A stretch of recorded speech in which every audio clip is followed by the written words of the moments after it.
परिचय। बच्चों, आज श्री कश्यप हमारे बीच हैं, जो आप लोगों को रैखिक प्रोग्रामन के बारे में कुछ बताएंगे। प्रिया, रैखिक प्रोग्रामन क्या है? मैं नहीं जानती, यहाँ तक कि मैं तो पहली बार इस शब्द को सुन रही हूँ। चलो सुनते हैं, सर इसके बारे में कुछ बता रहे हैं। विद्यार्थियों, रैखिक प्रोग्रामिंग कुछ स्थिति से संबंधित विभिन्न रैखिक असमीकाओं को लेने और उन परिस्थितियों में सर्वश्रेष्ठ मान को प्राप्त करने की प्रक्रिया है। सर, क्या आप हमें कोई उदाहरण दे सकते हैं? अवश्य। सामग्री और श्रम की सीमाओं को लेना और फिर उन परिस्थितियों में अधिकतम लाभ लेने के लिए सर्वश्रेष्ठ उत्पादन के स्तर को निर्धारित करना एक विशिष्ट उदाहरण होगा। वास्तविक जीवन में रैखिक प्रोग्रामन गणित का एक बहुत बड़ा ही महत्वपूर्ण क्षेत्र का हिस्सा है, जो अनुकूलन तकनीक कहलाता है। यदि आप इस विषय में रुचि रखते हैं तो मैं इसे आप लोगों को विस्तार में सिखा सकता हूं। हाँ सर, कृपया हमें सिखाएं। ठीक है, फिर शुरू करते हैं। उद्देश्य। इस पाठ के अंत में आप निम्न करने में सक्षम हो जाएंगे। रैखिक प्रोग्रामन की समस्या LPP को समझना, समस्या के गणितीय सूत्रीकरण को जानना, रैखिक प्रोग्रामन की समस्याओं के हल के लिए ग्राफिकल विधि को समझना, कोणीय बिंदु विधि को समझना, रैखिक प्रोग्रामन की समस्याओं के विभिन्न प्रकार को जानना। रैखिक प्रोग्रामन में सम्मिलित शर्तें। उद्देश्य फलन। एक रैखिक प्रोग्रामन Z की समस्या में चरों का रैखिक प्रोग्रामन, जिसे इष्टतम किया जाना है, उद्देश्य फलन कहलाता है। यहां एक रैखिक रूप का मतलब एक प्रकार की गणितीय अभिव्यक्ति है। A1 x1 जमा A2 x2 जमा इत्यादि जमा AN xn तक, जहां A1 A2 इत्यादि AN तक स्थिरांक हैं, x1 x2 इत्यादि xn तक चर हैं। चर। रैखिक प्रोग्रामन की समस्याओं में उत्पाद, सेवाएं, परियोजनाएं आदि दिए गए सीमित संसाधनों का साझा करने के लिए एक दूसरे के साथ प्रतिस्पर्धी हैं। चर या निर्णय चर कहलाती हैं। स्थिरांक। संसाधनों पर सीमाएं, हाथ में नकदी, उत्पादन क्षमता, श्रम शक्ति, समय, मशीनों आदि की तरह, जिन्हें विभिन्न प्रतिस्पर्धी चरों के बीच आवंटित किया जाना है, रेखीय समीकरण के रूप में होती हैं तथा प्रतिबंध या बाध्यता कहलाती हैं। गैर नकारात्मक प्रतिबंध। सभी निर्णय चरों को गैर ऋणात्मक मानों को बनाए रखना जरूरी है, क्योंकि भौतिक मात्राओं के ऋणात्मक मान एक असंभव स्थिति है।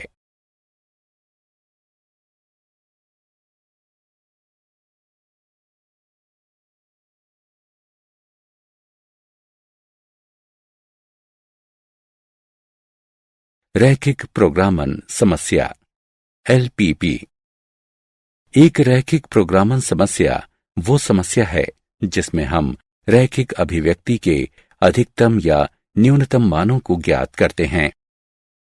AX जमा BY जमा CZ जमा इत्यादि इसके रूप की रैखिक बाधाओं की संख्या के अधीन उद्देश्य फलन कहलाता है। AX जमा BY जमा CZ जमा इत्यादि n से छोटा या बराबर है, अथवा AX जमा BY जमा CZ जमा इत्यादि n से बड़ा या बराबर है। उद्देश्य फलन का अधिकतम अथवा न्यूनतम मान इष्टतम मान कहलाता है तथा x, y, z इत्यादि के मानों का संग्रह जो इष्टतम मान देता है, एक इष्टतम हल होता है। चर x, y, z इत्यादि निर्णय चर कहलाते हैं। समस्याओं का गणितीय निरूपण।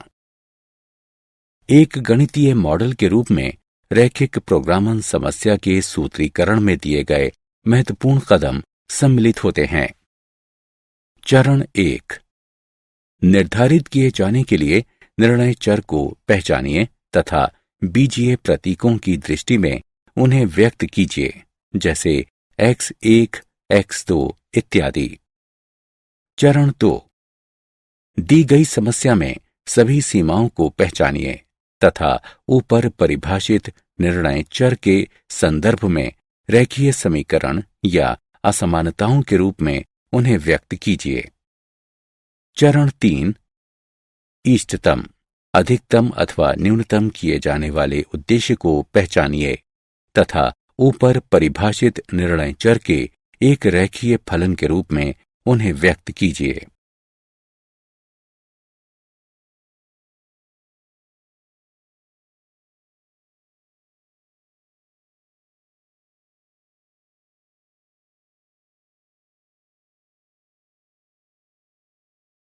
उदाहरण, एक खुदरा व्यापारी ए तथा बी प्रकार के ट्रांजिस्टर रेडियो सेटों को खरीदना चाहता है। प्रत्येक ए प्रकार के सेट की लागत 360 रुपए तथा प्रत्येक बी प्रकार के सेट की लागत 240 रुपए है। खुदरा व्यापारी जानता है कि वो 20 से अधिक सेट नहीं बेच सकता, इसलिए वो 20 से अधिक सेट नहीं खरीदना चाहता है तथा वो 5,760 रुपए से अधिक का भुगतान नहीं कर सकता है। उसे उम्मीद है कि ए प्रकार के प्रत्येक सेट के लिए उसे 50 रुपए का तथा बी प्रकार के प्रत्येक सेट के लिए उसे 40 रुपए का लाभ मिलेगा। अधिकतम लाभ प्राप्त करने के लिए रैखिक प्रोग्रामन समस्या के रूप में समस्या का सूत्रीकरण कीजिए। हल, मान लीजिए कि खुदरा व्यापारी ए प्रकार के X1 सेट तथा बी प्रकार के X2 सेटों को खरीदता है। क्योंकि प्रत्येक प्रकार के सेटों की संख्या धनात्मक है, इसलिए X1 0 से बड़ा या बराबर है, इसे समीकरण 1 से चिन्हित करें। X2 0 से बड़ा या बराबर है, इसे समीकरण 2 से चिन्हित करें।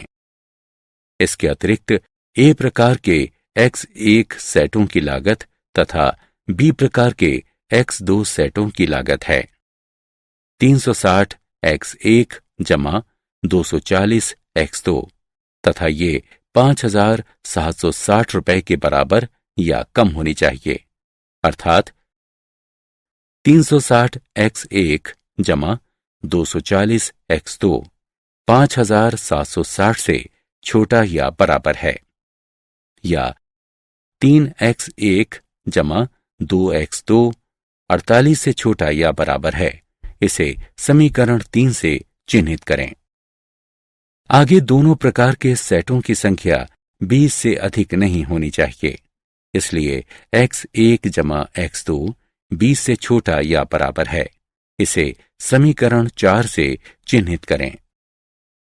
चूंकि कुल लाभ ए प्रकार के X1 सेट तथा बी प्रकार के X2 सेटों की बिक्री से व्युत्पन्न लाभ है, इसलिए खुदरा व्यापारी ए प्रकार के X1 सेटों से 50 रुपए तथा बी प्रकार के X2 सेटों से 40 रुपए का लाभ कमाता है। अतः कुल लाभ निम्न द्वारा दिया जाता है: Z बराबर 50 X1 जमा 40 X2, इसे समीकरण 5 से चिन्हित करें। अतः दी गई रैखिक प्रोग्रामन समस्या का गणितीय सूत्रीकरण निम्न प्रकार है: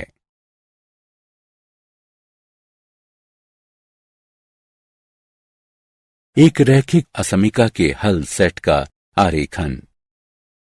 समीका को असमीका में बदलने से प्राप्त सरल रेखा का आरेख बनाइए। परीक्षण बिंदु का चयन कीजिए जो रेखा पर ना हो।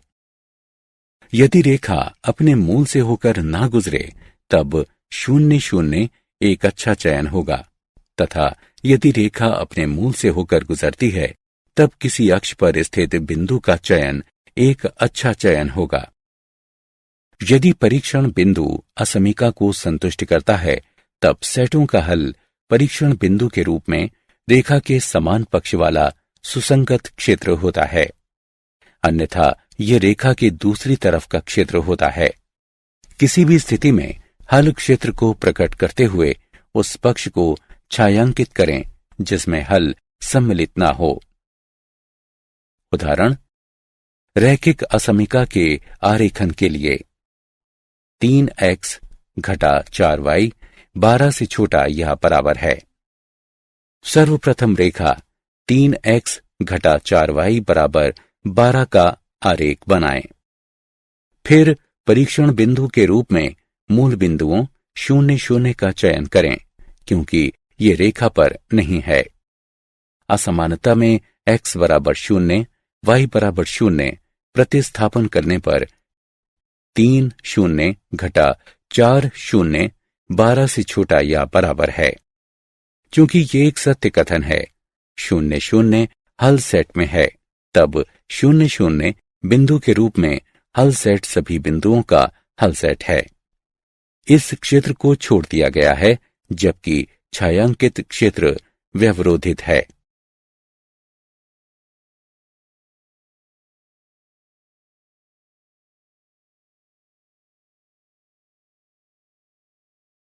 रैखिक प्रोग्रामन समस्याओं को हल करने की आलेखीय विधि। सुसंगत क्षेत्र। सुसंगत क्षेत्र का निर्धारण रैखिक असमीकाओं के एक संग्रह द्वारा किया जाता है। ये उन अंकों का संग्रह होता है जो सभी असमीकाओं को संतुष्ट करते हैं। दो चरों में रैखिक असमीकाओं के एक संग्रह द्वारा निर्धारित सुसंगत क्षेत्र का आरेखन करना। समतल के अनचाहे हिस्सों को छायांकित करते हुए उसी आलेख पर प्रत्येक असमीका द्वारा निरूपित क्षेत्र का आरेखन कीजिए। आरेखन के बाद जो क्षेत्र छायांकित नहीं है वही सुसंगत क्षेत्र होगा।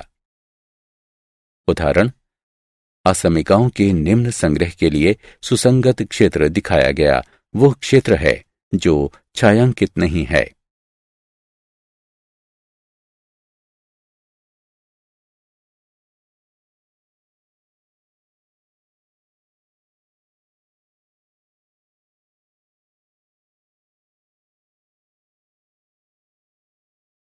रैखिक प्रोग्रामन समस्याओं को हल करने की आलेखीय विधि। दो अज्ञातों में रैखिक प्रोग्रामन समस्याओं को हल करने के लिए आलेखीय विधि है। सुसंगत क्षेत्र का आलेख बनाइए। कोणीय बिंदु के निर्देशांकों की गणना कीजिए। इष्टतम मान कौन देता है ये देखने के लिए कोणीय बिंदु के निर्देशांकों को उद्देश्य फलन में प्रतिस्थापित कीजिए।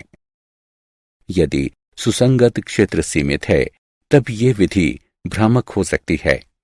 इष्टतम हल हमेशा अस्तित्व में होता है जब सुसंगत क्षेत्र सीमित होता है, लेकिन हल अस्तित्व भी हो सकता है और नहीं भी जब सुसंगत क्षेत्र असीमित होता है।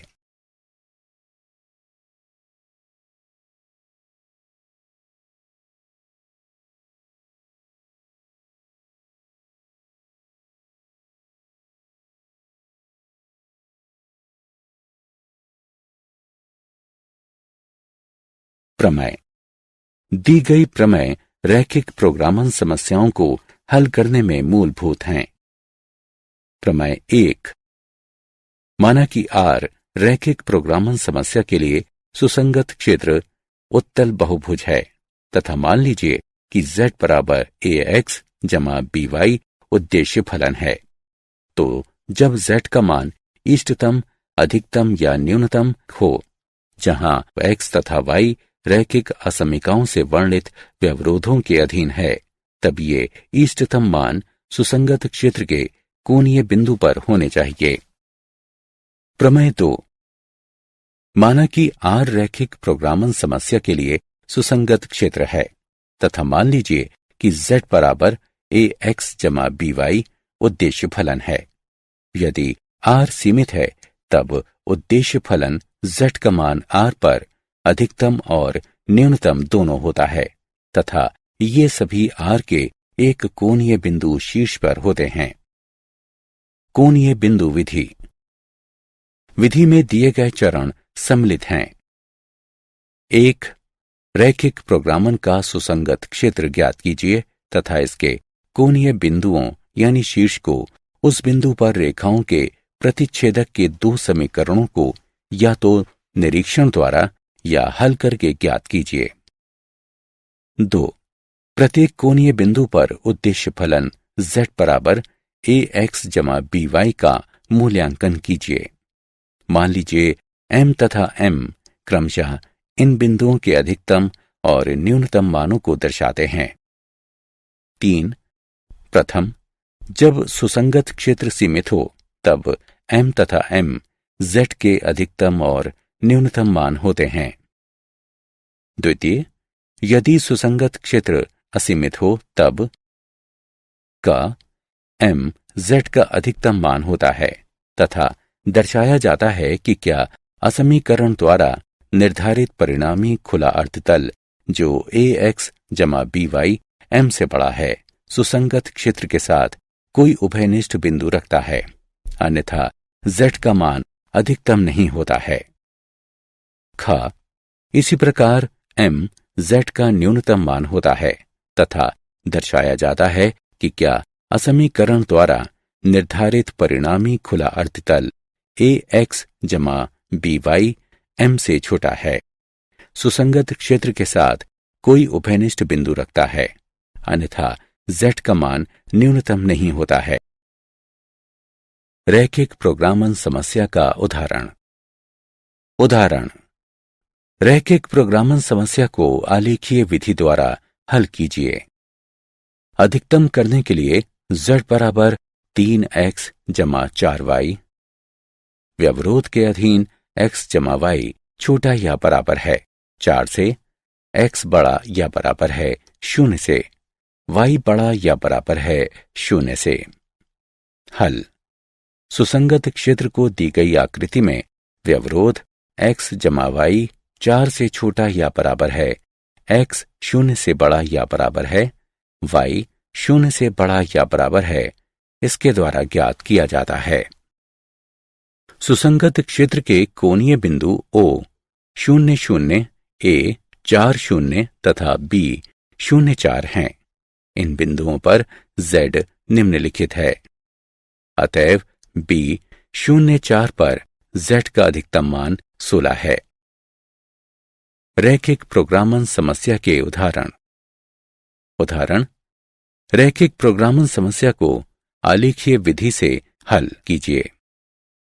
न्यूनतम करने के लिए z बराबर 3x जमा 5y इस तरह से कि x जमा 3y बड़ा या बराबर है 3 से, x जमा y बड़ा या बराबर है 2 से, xy बड़ा या बराबर है 0 से। हल: सुसंगत क्षेत्र को निकाय के निम्न व्यवरोध द्वारा निर्धारित किया जाता है जो इस प्रकार है। ये देखा जा सकता है कि सुसंगत क्षेत्र असीमित होता है। सुसंगत क्षेत्र के कोणीय बिंदु A 3 0, B 3/2, 1/2 तथा C 0 2 हैं। इन कोणीय बिंदुओं पर Z का मान इस प्रकार है। चूंकि सुसंगत क्षेत्र असीमित है, अतएव Z का अधिकतम मान 7 हो सकता है और नहीं भी। इसके लिए हम असमीका 3x जमा 5y 7 से छोटा है का ग्राफ खींचते हैं तथा जांच करते हैं कि क्या असमीकरण द्वारा निर्धारित परिणामी खुला अर्धतल सुसंगत क्षेत्र के साथ कोई उभयनिष्ठ बिंदु रखता है अथवा नहीं। ये देखा जा सकता है कि सुसंगत क्षेत्र में 3x जमा 5y 7 से छोटा है के साथ कोई भी बिंदु समान नहीं है, अतएव 3/2, 1/2 पर Z का न्यूनतम मान 7 है।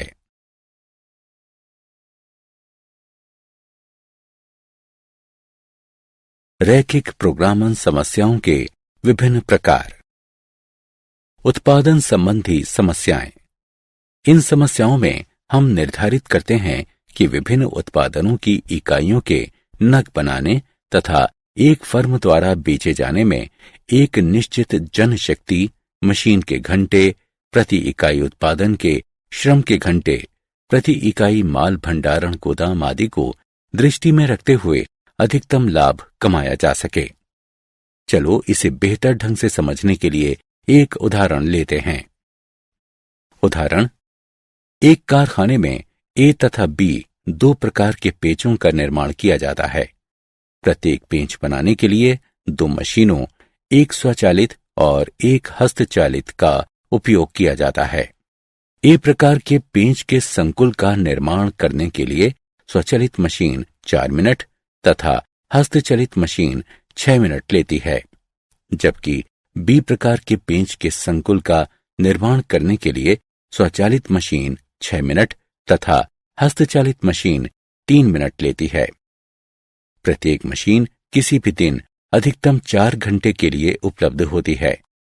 निर्माणकर्ता 7 रुपए के लाभ पर ए पेंचों का एक संकुल तथा 10 रुपए के लाभ पर बी पेंचों का एक संकुल बेच सकता है, ये मानते हुए कि वो उसके द्वारा विनिर्मित सभी पेंचों को बेच सकता है। कारखाने के मालिक को प्रतिदिन प्रत्येक प्रकार के कितने संकुलों का निर्माण करना चाहिए ताकि अधिकतम लाभ कमाया जा सके। अधिकतम लाभ ज्ञात कीजिए। हल। मान लीजिए कि कारखाना प्रतिदिन ए प्रकार के एक्स पेंचों का तथा बी प्रकार के वाई पेंचों का निर्माण करता है। अतएव एक्स 0 से बड़ा या बराबर है तथा वाई 0 से बड़ा या बराबर है। दी गई जानकारी को तालिका में निम्नानुसार संकलित किया जा सकता है। ए पेंचों के एक संकुल पर लाभ 7 रुपए है तथा बी पेंचों के एक संकुल पर लाभ 10 रुपए है। अतएव व्यवरोध निम्न है। कुल लाभ Z बराबर 7x जमा 10y। दी गई समस्या का गणितीय सूत्रीकरण इस प्रकार है। अधिकतम के लिए Z बराबर 7x जमा 10y, इसे समीकरण 1 से चिन्हित करें।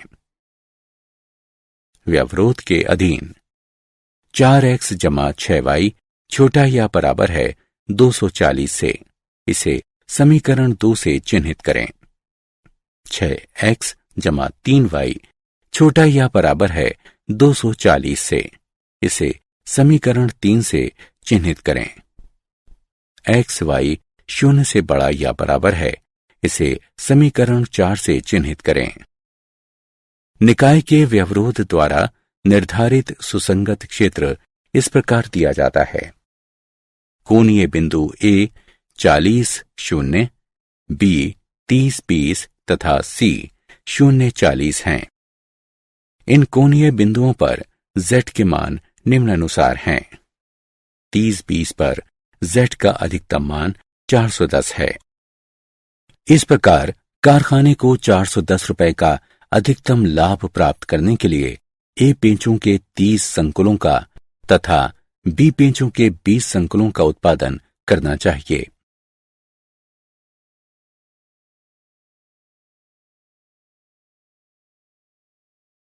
रैखिक प्रोग्रामन समस्याओं के विभिन्न प्रकार। आहार संबंधी समस्याएं। इन समस्याओं में हम विभिन्न प्रकार के घटक या पोषक तत्वों की मात्रा निर्धारित करते हैं, जिन्हें आहार में सम्मिलित किया जाना चाहिए ताकि वांछित आहार की लागत को कम किया जा सके, ताकि घटक या पोषक तत्वों की निश्चित न्यूनतम मात्रा सम्मिलित की जा सके। उदाहरण, रेशमा 2 प्रकार के भोज्यों P तथा Q को इस प्रकार मिलाना चाहती है कि मिश्रण में विटामिन A के कम से कम 8 मात्रक घटक तथा विटामिन B के कम से कम 11 मात्रक घटक हों। भोज्य P की लागत 60 रुपए प्रति किलोग्राम तथा भोज्य Q की लागत 80 रुपए प्रति किलोग्राम है। भोज्य P में प्रति किलोग्राम 3 मात्रक विटामिन A तथा प्रति किलोग्राम 5 मात्रक विटामिन बी सम्मिलित है, जबकि भोज्य क्यू में प्रति किलोग्राम 4 मात्रक विटामिन ए तथा प्रति किलोग्राम 2 मात्रक विटामिन बी सम्मिलित है। मिश्रण की न्यूनतम लागत ज्ञात कीजिए। हल। माना कि मिश्रण में भोज्य पी के x किलोग्राम तथा भोज्य क्यू के y किलोग्राम सम्मिलित हैं। अतएव x 0 से बड़ा है या बराबर है तथा y 0 से बड़ा है या बराबर है। दी गई जानकारी को निम्न तालिका में सम्मिलित किया जा सकता है। मिश्रण में कम से कम विटामिन ए के 8 तथा विटामिन बी के 11 मात्रक सम्मिलित होने चाहिए। अतएव निम्न व्यवरोध प्राप्त होते हैं। 3x जमा 4y 8 से बड़ा या बराबर है। 5x जमा 2y 11 से बड़ा है या बराबर है। भोज्य खरीदने का कुल मूल्य z है। z बराबर 60x जमा 80y। दी गई समस्या का गणितीय सूत्रीकरण निम्नलिखित है। कम करने के लिए z बराबर 60x जमा 80y। इसे समीकरण 1 से चिन्हित करें। व्यारोधों के अंतर्गत 3x जमा 4y 8 से बड़ा है या बराबर है। इसे समीकरण 2 से चिन्हित करें। 5x जमा 2y 11 से बड़ा है या बराबर है। इसे समीकरण 3 से चिन्हित करें। xy 0 से बड़ा है या बराबर है। इसे समीकरण 4 से चिन्हित करें। निकाय के व्यवरोधों द्वारा प्राप्त सुसंगत क्षेत्र निम्नानुसार है। ये देखा जा सकता है कि सुसंगत क्षेत्र अपरिबद्ध है। सुसंगत क्षेत्र के कोणीय बिंदु निम्न हैं। इन कोणीय बिंदुओं पर z का मान निम्नानुसार है। चूंकि सुसंगत क्षेत्र अपरिबद्ध है, अतएव z का न्यूनतम मान 160 हो सकता है और नहीं भी। इसके लिए हम निम्नलिखित असमीका का आलेख खींचते हैं। 60x जमा 80y 160 से छोटा है अथवा 3x जमा 4y 8 से छोटा है तथा जांच करते हैं कि क्या असमीकरण द्वारा निर्धारित परिणामी खुला अर्धतल सुसंगत क्षेत्र के साथ कोई उभयनिष्ठ बिंदु रखता है। यह देखा गया है कि सुसंगत क्षेत्र 3x जमा 4y 8 से छोटा है, इसके साथ कोई उभयनिष्ठ बिंदु रखता है। अतएव निम्न बिंदुओं के जोड़ने वाले रेखाखंड पर मिश्रण का न्यूनतम मूल्य 160 रुपये होगा।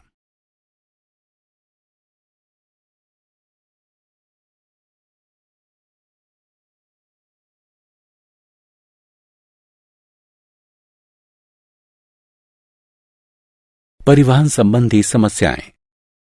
इस प्रकार की समस्याओं में हम विभिन्न स्थानों पर स्थित संयंत्रों, कारखानों से विभिन्न बाजारों की ओर एक उत्पाद का परिवहन करने के उद्देश्य से एक परिवहन सूची निर्धारित करते हैं।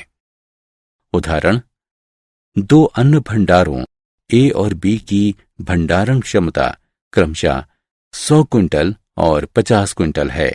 उन्हें 3 राशन की दुकानों डी, ई और एफ पर अन्न उपलब्ध कराना पड़ता है, जिनकी आवश्यकताएं क्रमशः 60, 50 और 40 क्विंटल हैं। भंडारों से दुकानों का प्रति क्विंटल परिवहन व्यय निम्न सारणी के अनुसार है। परिवहन व्यय के न्यूनतमीकरण के लिए आपूर्ति का परिवहन कैसे किया जाए? न्यूनतम परिवहन मूल्य क्या है? हल। माना कि अन्न भंडार ए दुकानों डी तथा ई के लिए क्रमशः x तथा y क्विंटल अन्न की आपूर्ति करता है। तब दुकान F के लिए 100 घटा x घटा y की आपूर्ति की जाएगी। दुकान D की आवश्यकता 60 क्विंटल है, चूंकि अन्न भंडार A से x क्विंटल का परिवहन किया गया है। अतएव शेष अन्न भंडार B से 60 घटा x क्विंटल का परिवहन किया जाएगा। इस प्रकार अन्न भंडार B से दुकानों E तथा F के लिए क्रमशः 50 घटा y क्विंटल तथा 40 घटा 100 घटा x घटा y बराबर x जमा y घटा 60 क्विंटल अन्न का भंडारण किया जाएगा। दी गई समस्या को रेखा चित्र के द्वारा प्रदर्शित किया जा सकता है। कुल परिवहन मूल्य Z निम्नानुसार दिया जा सकता है। दी गई समस्या का सूत्रीकरण निम्नानुसार किया जा सकता है। न्यून करने के लिए Z बराबर 2.5x जमा 1.5y जमा 410, इसे समीकरण 1 से चिन्हित करें। अवयवरोधों के अधीन निम्न हैं। निकाय के व्यवरोधों द्वारा प्राप्त सुसंगत क्षेत्र निम्नानुसार है। कोणीय बिंदु A 60-0, B 60-40, C 50-50 तथा D 10-50 हैं। इन कोणीय बिंदु पर Z के मान निम्नानुसार हैं। 10-50 पर Z का न्यूनतम मान 510 है। इस प्रकार A से दुकानों D, E तथा F में परिवहन अन्न की मात्रा क्रमशः 10 क्विंटल, 50 क्विंटल तथा 40 क्विंटल है एवं B से दुकानों D, E तथा F में परिवहन अन्न की मात्रा क्रमशः 50 क्विंटल, 0 क्विंटल तथा 0 क्विंटल है। न्यूनतम मूल्य 510 है।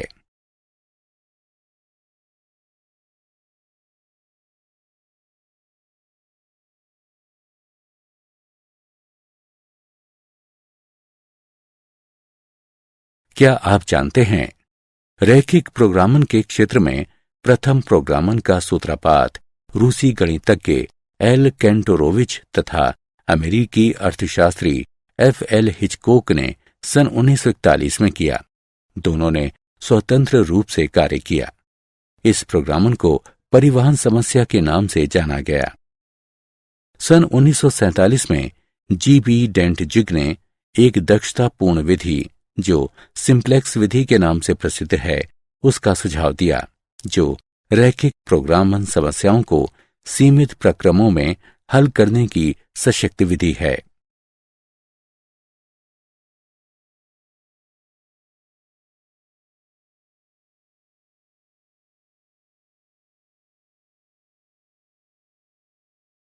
सारांश। आइए हमने जो कुछ भी सीखा है उसे संक्षेप में दोहराएं। एक रैखिक प्रोग्रामन समस्या वो समस्या है जो इन शर्तों के अधीन कई चरों के रेखीय फलन, उद्देश्य फलन कहलाता है कि इष्टतम मान अधिकतम अथवा न्यूनतम ज्ञात करने से संबंधित है। इसमें चर गैर ऋणात्मक होते हैं तथा रैखिक असमीकाओं के एक सेट रैखिक अवयवरोध कहलाता है, उसको संतुष्ट करता है। चरों को निर्णय चर तथा गैर ऋणात्मक चर भी कहा जाता है। कुछ महत्वपूर्ण रैखिक प्रोग्रामन समस्याएं हैं: आहार संबंधी समस्याएं, उत्पादन संबंधी समस्याएं और परिवहन संबंधी समस्याएं। एक रैखिक प्रोग्रामन समस्या के गैर ऋणात्मक व्यवरोधों जहां x, y 0 से बड़े हैं समेत सभी व्यवरोधों के द्वारा निर्धारित उभयनिष्ठ क्षेत्र समस्या का सुसंगत क्षेत्र अथवा हल क्षेत्र कहलाता है।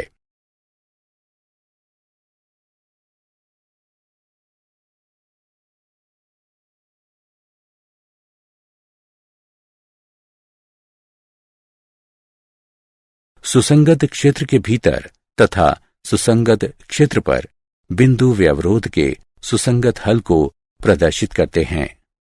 सुसंगत क्षेत्र के बाहर कोई बिंदु व्यवरोध का असंगत हल होता है। सुसंगत क्षेत्र में कोई बिंदु जो उद्देश्य फलन का इष्टतम मान अधिकतम अथवा न्यूनतम देता है, इष्टतम हल कहलाता है।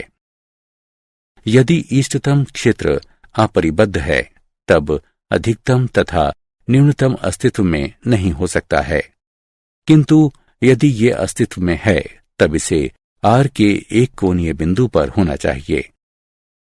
रेखीय प्रोग्रामन समस्या के हल की कोणीय बिंदु विधि में निम्नलिखित चरण सम्मिलित हैं। रैखिक प्रोग्रामन समस्या का सुसंगत क्षेत्र ज्ञात कीजिए तथा इसके कोणीय बिंदु का निर्धारण कीजिए। प्रत्येक कोणीय बिंदु पर उद्देश्य बिंदु z बराबर ax जमा by का मान ज्ञात कीजिए। माना कि m तथा m इन बिंदुओं पर क्रमशः अधिकतम और न्यूनतम मान हैं। यदि सुसंगत क्षेत्र परिबद्ध है तब m तथा m उद्देश्य फलन के क्रमशः अधिकतम और न्यूनतम मान हैं। यदि सुसंगत क्षेत्र अपरिबद्ध है तब m उद्देश्य फलन का अधिकतम मान होता है तथा दर्शाया जाता है कि क्या असमीकरण द्वारा निर्धारित परिणामी खुला अर्धतल ax जमा by m से बड़ा है। सुसंगत क्षेत्र के साथ कोई उभयनिष्ठ बिंदु रखता है, अन्यथा z का मान अधिकतम नहीं होता है। इसी प्रकार m उद्देश्य फलन का न्यूनतम मान होता है तथा दर्शाया जाता है कि क्या असमीकरण द्वारा निर्धारित परिणामी खुला अर्धतल ax जमा by m से छोटा है। सुसंगत क्षेत्र के साथ कोई उभयनिष्ठ बिंदु रखता है, अन्यथा z का मान न्यूनतम नहीं होता है।